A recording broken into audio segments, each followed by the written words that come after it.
North south বিশ্ববিদ্যালয়ের সামনে শিক্ষার্থীদের উপর হামলার ঘটনায় ছাত্রদলের উপর দায় চাপানোর প্রতিবাদে বিকেলে নয়াপল্টনে এই সংবাদ সম্মেলনের আয়োজন। এ সময় ছাত্রদল সভাপতি দাবি করেন, ঢাকা বিশ্ববিদ্যালয় আর বেসরকারি বিশ্ববিদ্যালয়ের অভ্যন্তরীণ কোন্দলকে রাজনৈতিক রূপ দিতেই নর্থ সাউথের ঘটনায় ছাত্রদলকে দায়ী করা হচ্ছে।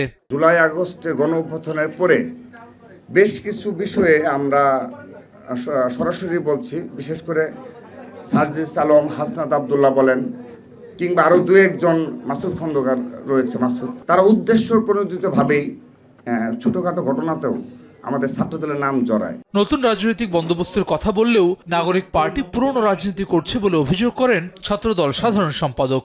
নতুন যে দল গঠিত হয়েছে সেটা নতুন রাজনৈতিক বন্দোবস্ত হয়নি, একই সাথে আমাদের কাছে মনে হচ্ছে এটি আদিম রাজনৈতিক বন্দোবস্ত হয়েছে বলে আমরা মনে করছি। এদিকে বিকেলে বাংলা মোটরে এনসিপি কার্যালয়ে আয়োজিত সংবাদ সম্মেলনে সাংবাদিকদের প্রশ্নের জবাবে মুখ্য সংগঠক সার্জিস আলম জানান, পুরো সংগঠনের উপর নয়, হামলায় জড়িত ছাত্রদল নেতাকে দায়ী করেছেন তিনি। পুরো ছাত্রদল মানে একটা দল হিসেবে এটা করেছে, এটা কিন্তু আমি কথা বলিনি, বরং এটা বলা হয়েছে যে ছাত্রদলের একদম সেন্ট্রাল পোস্টে আহমেদ শাকিল যিনি আছেন, তিনি সেই জায়গায় ইচ্ছাকৃতভাবে এই বিব্রতকর এবং অস্বস্তিকর পরিস্থিতিটা তৈরি করেছেন। ওই ঘটনায় ছাত্রদল নেতার বিরুদ্ধে সাংগঠনিক ব্যবস্থা নেওয়ার আহ্বান জানান সার্জিস আলম। তাদের দলের যে নেতাকর্মী যারা, হাসান ওয়ালি, সময় সংবাদ, ঢাকা। নিয়ন্ত্রণটি নেই।